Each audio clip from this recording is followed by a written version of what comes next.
Fantasy Sports Show. You are now listening to the Inside Fantasy Sports Podcast.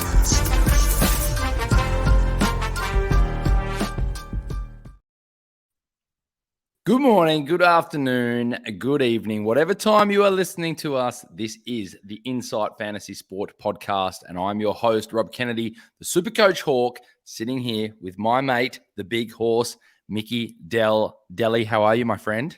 Robbie, good, thank you. And ladies and gentlemen, boys and girls, children of all ages, in particular, Carlton supporters, up the Dons. Yes, sir, we are back. We are flying. And dare I say it, with a good run home, we could be playing for finals. Oh, mate, I love that you're up and about. It's good. I mean, if we're going to talk footy, I'm pretty up and about my Hawks. To see them do what they did to the Lions at the MCG was great. It just shows that all the nonsense and all the clickbait of, what we're doing is tanking and all this kind of stuff, it just shows that the future is bright and we're unearthing a few young players. But, mate, your boys were, dare I say, 2 meters tall with Mr. 2 meter Peter back in the lineup. They just looked like a bit of a different side. It was good to see. Yeah, I think we brought it up on a couple of previous shows that Carlton's lack of structure probably played into our hands a little bit as well. The indecisiveness moving forward and their inability to break a zone with any form of ability to, kick it inside, take the game on. Again, they were burning Sard a little bit. Very stop-start. It makes it easy to defend, especially a team like Essendon who now have a defensive structure and get numbers behind the ball. So, yeah, I'm excited to see how we go. Look, it's a long way to go until we win a final, but let's celebrate the little wins. That was going to be my next question. You beat me to the pip there, which was it's all about. So, I mean, look, to make the finals is one thing. To get on that finals win is another. Look, as you said, let's take it one step at a time. But it's probably just good to see your team up and about. For Blues fans, it was all carnage, not only on the ground but off the ground, with a few Blues fans punching on with each other. There's a few tweets going around of their sons moving on and just playing test match cricket on the old game board that I used to love. It's not looking good down at the Blue Baggers at the moment, It's not at all. It's not good for the AFL either. Like, you know what? Like, I wouldn't mind seeing the Blues get a little bit up and about. I think it's good seeing 90,000 at a stadium at the MCG and pack it out. We saw 83,000 at the MCG today for the King's birthday game. It's interesting how the King and Queen have their birthday on the same day. But was an interesting one. Was there a part of you at that 27 seconds to go, Collingwood couldn't do it, could they? They're the one team that you think can. Yeah, well, they've done it to Essendon before. They've done it to other teams before. They are a very good last quarter team. But when you look at the stats, the next best last quarter team is Melbourne. So when you're looking at two of the probably elite teams of the competition, we're looking at Melbourne and Collingwood. It was always going to be close. I tipped Melbourne. My tip was purely based on the fact that Collingwood's X factor inside and goal-kicking midfielder Jordan De Goey was out, even though Melbourne was without Clayton Oliver. I think it's harder to replace a Jordan De Goey type player than what it is Clayton Oliver. Midfielders can be ready-made and replaced easily, but someone that kicks goals and is damaging with almost every disposal isn't. So, yeah, it was a good game. Mate, that's footy insights for you. I agree. There'll be a few people sparking some nonsense at the radio at what you say there. But, you're spot on with that. So it was good. But I think the most important match of the round, and it's interesting that I'm the one bringing it up and not you, was the mixed pigs taking on the delicious raviolis. As you take a sip there out of your 4-in-1, thanks to the standard squeeze. Yes, sir. My mob, I was all right with it. We were okay. We had a 21-10, and but you took the chocolate, mate, with a 21-37. Well done. Yeah, well done. Thank you. I had no idea that we were playing each other until you messaged me saying this is going to be close. So the joys of quiet because you had about a 40, 50 point lead on me pretty much from like day dot. My trade of bringing Jake Lloyd just ended up backfiring when I saw him out on the wing. But, yeah, you kind of had held that lead on me. So, yeah. Yeah. And then I made a couple of moves last week. And, yes, I've only got 8 trades left. But I see a future in Ben Keys, as I said on the last show, with his new role in Adelaide, and brought him in and he scored me a nice 110. And I forget who else I bought in. Darcy Cameron, what did he end up scoring? He was in the high 90s, I think. I think he got Okay. into the 90s. Yeah, we'll get to Yep. his game. We'll dive in. Who was your third one that you brought in? Did you bring in 3? Did you use 3 or 2? Yeah. So I used the third one as cash gen, and I bought in Marek from West Coast. I just went the 102K rookie straight away. Don't care how much he scores. He's going to be sitting on my bench. The fact that he's 102K and he's going to be playing, West Coast are going to play him for the rest of the year. Give Oscar Allen some help down forward. What did he score? 50 odd? That's fine. I'll use that moving forward, but he's 102K. So Yep. No, I like it. Let's dive in. I've got a few trades. I'll be listening along. We'll give everyone a bit of a wrap up. There were some big scores this week, as I've talked about before. Buy rounds is moving rounds, but we dive back in. It feels a while ago now, going back to Thursday night, Sydney versus St Kilda. And Sydney, yet again, just a little bit disappointing. Jake Lloyd, as I talked about, started up on a wing. He was sitting on about 25 points or something at one point, then finally sort of started getting that ball a bit back in the back line. I think he scored something like 40 odd in the last quarter to get a respectable 74. But Ori Florent looked the goods with a 112, Warner with a 107, Campbell with a 101, and that was pretty much it for them. Errol Goulden had a stinker with 62. From a St Kilda standpoint, Jack Sinclair, someone who's going to be getting talked about more and more, especially with Sicily, maybe looking at a suspension with a 125. Brad Crouch with a 123. We've mentioned this name a lot. Wanganeen Miller with 119. Ryan Marshall got his 119. Owens got his 116. And Wilkie playing very good All-Australian type football in the back line with a 108. Jack Steele, probably the only other notable there with only a 85. What did you see in this game, mate? I didn't see much of it, to be honest with you. I was stuck with work, but going back and watching the KO mini, it looked like the classic St Kilda defensive style game. And they were able to run away with it in the end. Sydney just couldn't match their run in the last quarter, and Johnny Longmire's come out himself and said, look, they probably took the game on a little bit more. They had the momentum in the end, and we just weren't able to match it. So, I mean, when a coach comes out and says that, he basically acknowledges that he was out-coached. So, good on him for that. He's been a good coach for a number of years. But I think you've nailed the nail on the head, so to speak, in talking about Sinclair. Sicily, great scorer, but it's shown that he's inconsistent, not with injury, but with games played and potentially looking at another suspension.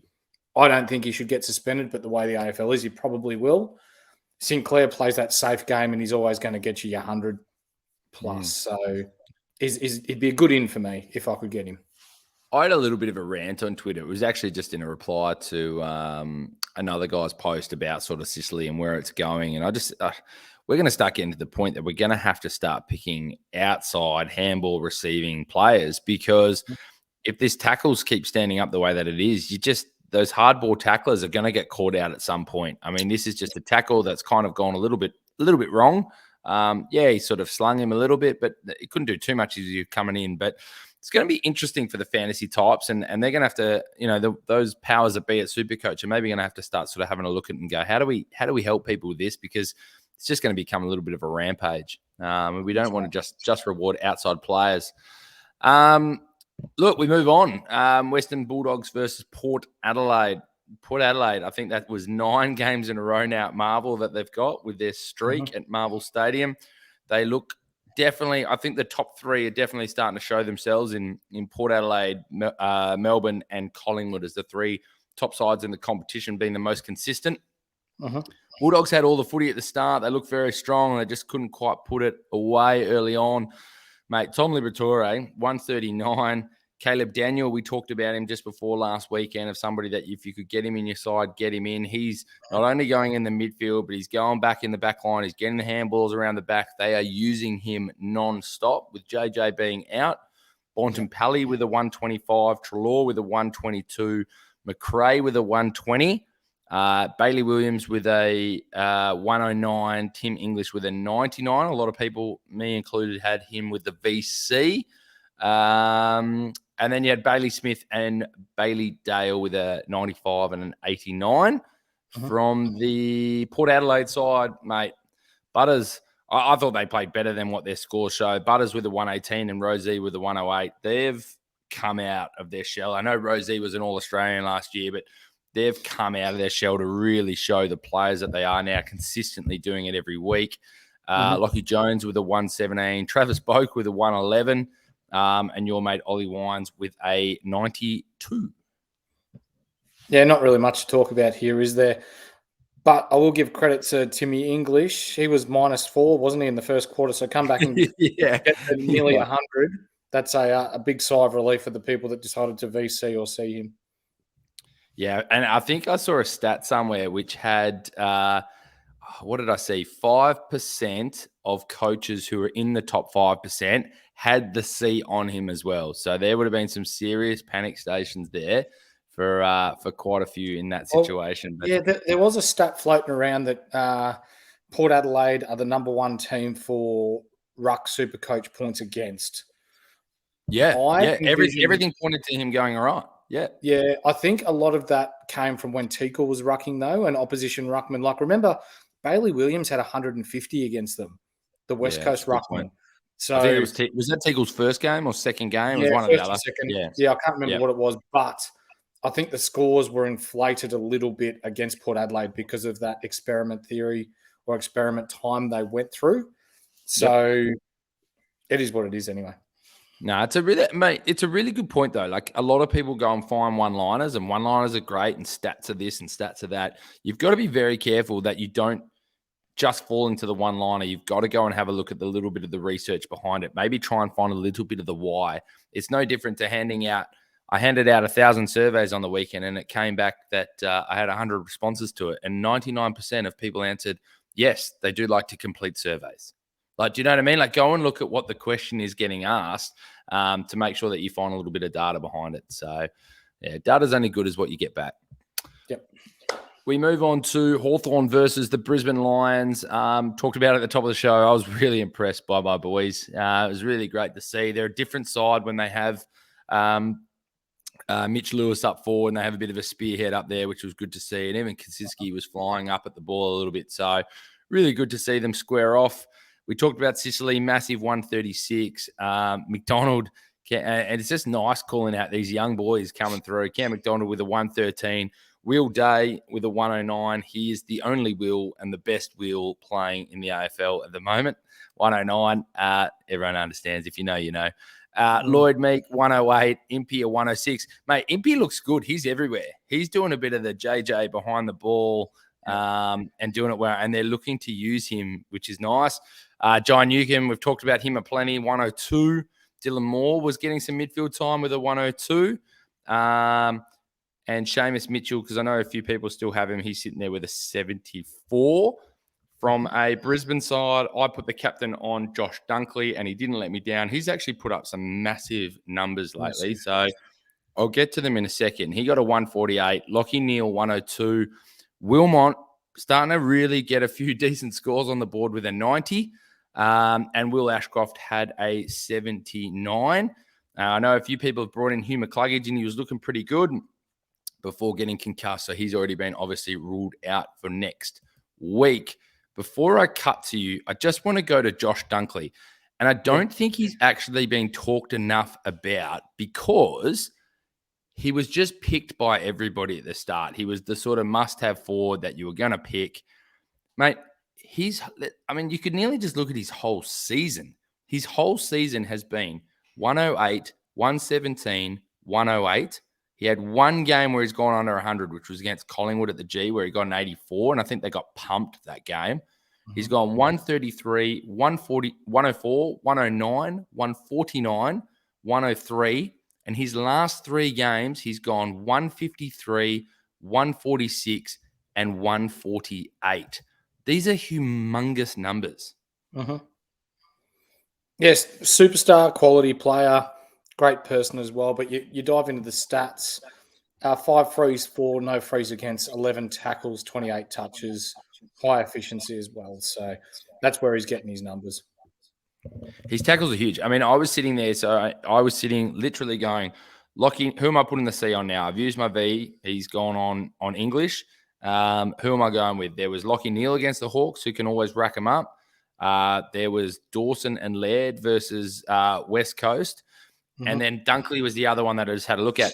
I couldn't help myself but look at how he was getting his points in the last few matches. He was not only getting stats, marks, and as he said, tackles, and doing it in a very efficient way at the same time. It just became an absolute lock for me. I umdenard with him and Dawson, and then for me, it was just an absolute no-brainer. Yeah. I think a big talking point out of this, outside of Supercoach, is Brisbane's inability to beat a good zone and their inability to play at the MCG. So, You read my mind. You read my mind. Exactly where I was going to go. We said last podcast that this will be a test for Brisbane. They should pizzle Hawthorn, given that Hawthorn are a bottom 4 side still at the moment, and Brisbane are wanting to solidify themselves as a top 4 team in the comp. Finals are played at the MCG. We all know this. And Hawthorn made them look second rate. Yeah. It's really interesting though, because like it's amazing how a ground makes such a difference. But maybe it's the travel component, maybe it's the just how it feels when they're there, or maybe it is the size component. There obviously is a slightly different dimension to it, but they've got to work it out because they're a team that has been playing prelim footy. They haven't been able to break through the barrier, and this was meant to be their year with the recruits that they've grabbed. And look, I don't see them getting past a prelim. Big call here. I think Brisbane's almost done with Daniel Rich. He looked really slow. His kicking penetration is awesome, but he's just getting burnt off by everyone that plays on him. They're getting that separation. Teams are almost looking to go through his opponent. I think he's almost done at the top level. It's a big call, but it's not a big call. I think if anybody's been watching it, it's a big call in the sense of we're just so used to seeing him there, and he's been Mr. Consistent and Mr. Reliable. But from everything you just said, spot on. I think they're spot on. I think you have to start looking at it. The game's changing. And if you don't have a bit of dash off half back, you know, you're kind of a little bit useless. I'll tell you one, I don't know, did you watch this game, the Hawthorn-Brisbane game? Yes. You happen to see him? Do you know who's got a bit of toe? Seamus Mitchell. Yeah, I didn't know he had that much. He's quick, and we've still got CJ to come back into that side. He's the same. I reckon. Yeah, he's a 14-year-old boy. Just he's tell you flying what, seaman. I was so surprised at his toe though. Like at one point he was running away from Charlie Cameron, and that's when you can see that you got a bit of toe. So I'll put a question to you now. You're a Hawthorn GM. You've got the likes of Mitchell. You got the likes of Josh Weddle coming through. Like two have toe. They like to take the game on. They're both relatively good by foot. Would you chuck CJ up for trade? See, mate, you and I think so much alike. I actually had a really good chat with my old man after the game, and I talked about that exactly. Didn't know if I talked about trading him, but I started asking whether CJ comes back into the side because the guys that they have back there now, they're good by foot. And CJ does have the ability to turn it over. He does. I still think CJ comes back into the side for Bramble. I reckon Weddle's going to start playing as around that third tall because he can play a little bit tall and short. And then you've got Seamus Mitchell's having a bit of run, CJ to have a bit of run. I think they're going to be the two runners off the back line, but they've just got to work with CJ on his efficiency because he's still the guy that really breaks the lines. But I know what you're saying, mate. I'm always big on half-back flankers can be got rid of. Yep. Taylor DeRay, Matty Suckling, through those errors that Hawthorn was strong, you can get rid of half-back flankers. You can bring in others to take that spot. Go and let them get the cash. When they've had success, go and let them get some cash somewhere else. You look at Carlton overpaid for Zach Williams, overpaid for a half-forward in Jack Martin. Do you know what I mean? You got to be careful on who you go and give the cash to, and halfbackers are not the ones you give the cash to because you can groom them for sure. You're right. In my opinion. We move on, mate. I could talk footy with you all day. Love it. It's good. Supercoach wise, wow. Tex Walker against West Coast. We saw 174 v 52. It took me back. I can't help it. It took me back to my 250th game in amateur football when we were playing against a side that had, I think, a percentage of around 42 or something. It was something horrendous. Yeah. And we just had on the stream. It nearly wasn't enjoyable because it was just too simple. But Tex just made it look like he was playing against the Kingsley under 12s. He scored 208. And by George, what a game. And I think you've done a bit of research. Did you have the research? And I hate asking a question without warning. Do you have the research still there on VJ Brown for the greatest Supercoach Yeah, numbers? it was 200. I do. I've just got in my notes.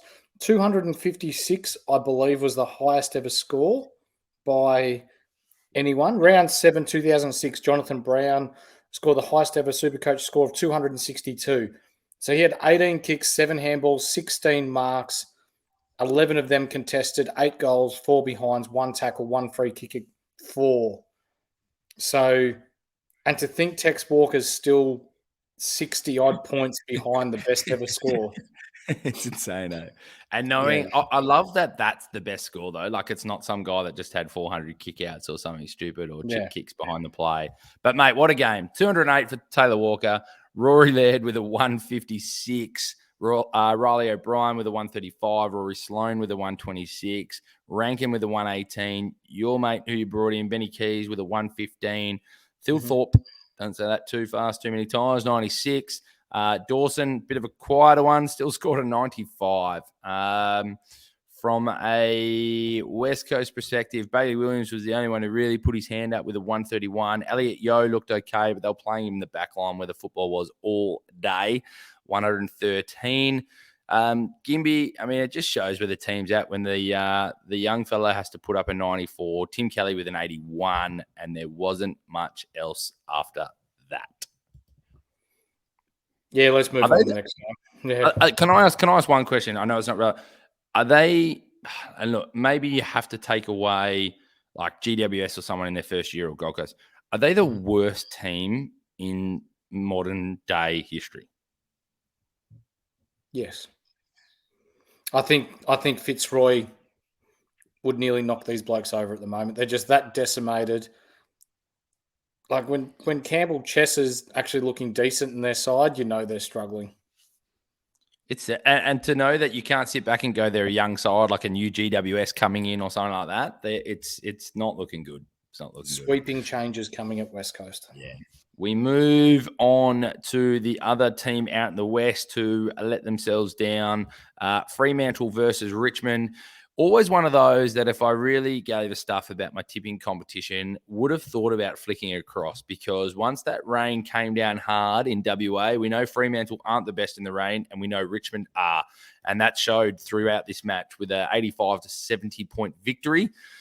Shai Bolton, 151, massive game. Vlostone with a 141. Timmy Taranto just keeps on keeping on with a 136. And Nankervis also doing the same. Probably one of the most consistent years of his career with a 108. Luke Jackson, sole ruck with a 119. It's good to see that he's stepping up week in, week out, and showing people why he has been recruited and to know that he's still so young. Caleb Sarong with a 108 come out today and said that he is nursing an ankle injury.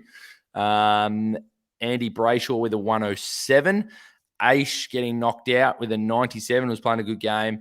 Probably two to really point out. So we talked a lot about Nat Fyfe, and I should have stuck to my guns and just made Nat Fyfe that trade for me. I know you don't live and die by 1 week, but he looked good with a 96. And Matty Johnson with a 96 as well, who's going to go up in price. Yeah. Jackson played well, but I think they missed Darcy a little bit in this game, especially when the wet came. Just that rough, rugged ruckman who can tap the ball to advantage and use his body instead of just relying on his athletic ability. You're right. Richmond do play well in the wet. I think they played that game really well and managed that game really well the other night. Freo came back a little bit, end of the third, start of the fourth, but really Richmond had like ball in hand for the majority of the game. So deserved winners. If you were looking at taking a punt on someone at a low price, would Daniel Rioli tickle your fancy? Oh, you're taking us back to nearly episode 2 or 3, where we talked a lot about Daniel Rioli and Liam Baker and those types. But I'm still their ceiling is high, but their floor is low. And they continually, I just don't know where they're going to rock up and play. If I knew they were going to play in the back line week in, week out, I would have Daniel Rioli in my side 100%. We talked about it after round one as well. But when I don't know where he's going to line up, you look at it. He's only had 1, 2, 3, 4. He's only had 5 games where he's cracked a ton. The rest of them are just sort of sitting in those 80s, 90s, 70s, and he had like 156. Where's your head at? I mean, what are you? Yeah, it just, to me, it's not enough in this part of the season. No, it's not. No, we're getting down to the nitty gritty. I mean, if you got no money left and you need to make a move, potentially, but not if you want those big high scores. There's definitely better out there. You've given me a good segue, though, because the next game is the one that I will be looking at. And I'm pretty sure the coach has come out and said, you know what? We gave it a crack for 10 to 11 games. He will now be playing back, and that is the best place for him to be. And from a Supercoach coach standpoint, Himmelberg will be on my watch list for after their bye. If he's going to start playing the defense regularly, he's definitely someone that I'm going to look at. And they look better with a 103 to 75 victory. Toby Green with a 119. Briggs just coming out of nowhere with another ton, 114. I'll have a question for you about him. And I think you've actually already pulled this trigger, but we might talk about it for our listeners. Lloyd with a 110, Canelio with a 103. As I said, Himmelberg with an 88. If he's going to stay down back, he's one I'm definitely looking at. Aaron Hall, 120. Taron Thomas is another one that we have to talk about with a 112. Zeeble with a 107. Lucky with a 101. She's God with a 98. Wardlaw's the other one we love to look at, a 94. And I will make comment of Will Phillips with a 79, but he looked good. He had 10 touches in the first quarter, Will Phillips. I actually think he's starting to look quite classy with the ball. But he faded off after that first quarter, but North Melbourne also faded off after that first quarter. Eddie Ford with 84 call as well. So for people that didn't get too frustrated with his game against Essendon and held him, well done. Geez, their future looks bright with Phillips, Ford, Wardlaw, Sheasel, Sev Larkey. Get rid of Hall. Clearly, Brett Ratton hasn't been watching the Insight Fantasy Sports podcast. My God. Get rid it. The frustrating thing is on the weekend, he actually didn't look too bad with ball in hand. But, and it's got me wondering, are they now playing him to try and increase his market value to try and trade him off at the end of the year? I don't think anyone's taking him. I really don't. I don't think St. Bede's Mentone in the amateurs might take him. Yeah, I think, look, a few people have chimed into us, and we love the bants on Twitter. Keep hitting us up. You know, look, guys, we're not doing a Kane Corns that we're going to live and die by what we're saying and all this kind of stuff. We've said, you know, if you raise a good point, it's a good point. And some people saying he's doing a bit of a leadership role back there. Sheasel's going a bit more into the midfield. I don't think it's doing anything for them, but obviously they're going to work something out. My biggest issue for North Melbourne now is they clearly need to do some stuff in their back line. They need to work some stuff in their back line. I don't think Ben Mackay is your guy. Put that on a T-shirt. But I don't know where you're going to go and get anyone. Like, I really, you know, Carlton have talked about wanting Ben Mackay, but what do you get for him? You're not going to give away a defender for a defender. But I do like their lineup. I think they've got something to work with. I think it's just going to take time, and they're going to have to go to the draft and keep bringing in pieces, and hopefully it all comes together for them because they look all right. They do. We move on to. I was going to ask a question quickly. I know we're on a bit of time constraint today. Briggs, can you trust in Briggs? Can you now go and get rid of Marshall or English? And if so, which one are you getting rid of? Well, I've got Marshall and Briggs now. I watched a nice little segment that David King ran, was it Sunday afternoon after the game? And Briggs has gone from being the number 3 ruckman at GWS to being the clear number 1, and people are talking about him, and in particularly his tap work and the way that he taps the ball to advantage. So for me, for a media personality like that to come out and go, yep, He's the number one ruckman at GWS. He's got the backing of his teammates. And since he's played, GWS have won 3 out of 4 games. So it's a winning formula for them. I think he sticks. And I'm more than happy to play him as my R2 with the way he's scoring. So if you're me and you're going to take a risk now, you're going to look at it and go, all right, I've got 10 trades, 11 trades left for the year. I'm going to make some big moves come round 14 and 15 to really try and, I'm not winning this thing. I've got to try and what have I got to do? I've got to swing for the fences to try and finish in the top 5%, which if I pull that off, I'll be stoked after where I was at the start. Do you drop Marshall or do you drop English? I have to choose one. Marshall. Interesting. We'll leave it at that. We'll get into it more in our next podcast leading into the weekend on our live. Love that. I love that because I think that's some serious cash and he's playing too good to leave him on the bench. Carlton versus the Bombers, and we're going to wrap these 2 games up pretty quickly, mate. I know you need to get away. Bombers came out strong. They just made Carlton look terrible. Nick Martin has to be the biggest talking point. You've talked about him a lot. He's starting to move into that list of players that I'll be heavily looking at to be one of maybe the early picks next year, which means I need him to slow down just a little bit. But a massive 139, Ridley with a 108, Merritt with a 105. Hobbs is the one I really like to look at with a 105. So I think you guys need to start looking at who you're moving and go and make some trades and moves because he looks good in that spot. McGrath with a 102, Redmond with a 101. Peter Wright back into the side with a 93. From a Carlton side, Chera's the one carrying this side at the moment, the 132, and Sam Walsh with a 93. I know players have Sard, 81. Cripps just looks done and just toast with a 58, and Sincotta with a 52. Your quick thoughts on this one, mate, and what maybe Essendon should do for the future? Yeah, I'm happy with Hobbs in there. Like I said it 4 or 5 weeks ago that if we moved Parrish on and got a key back and some pieces, I'd be stoked with that because I believe Hobbs is the future, and I guess he's proved it to us. You could see it early on that he's just got that nous. He can go forward. He can hit the scoreboard. He uses the ball well. He's smart with ball in hand. Yeah, I want to see him stay in. The selection drama that's coming up at Essendon now is Darcy Parish is going to be right after the bye. Who are you dropping? Yeah, I don't know. You guys.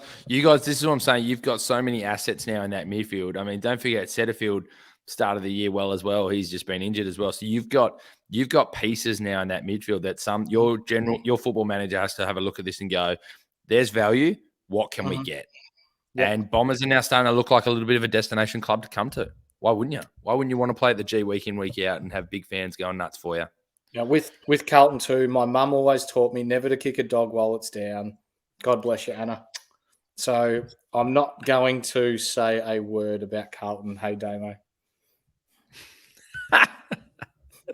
We move on.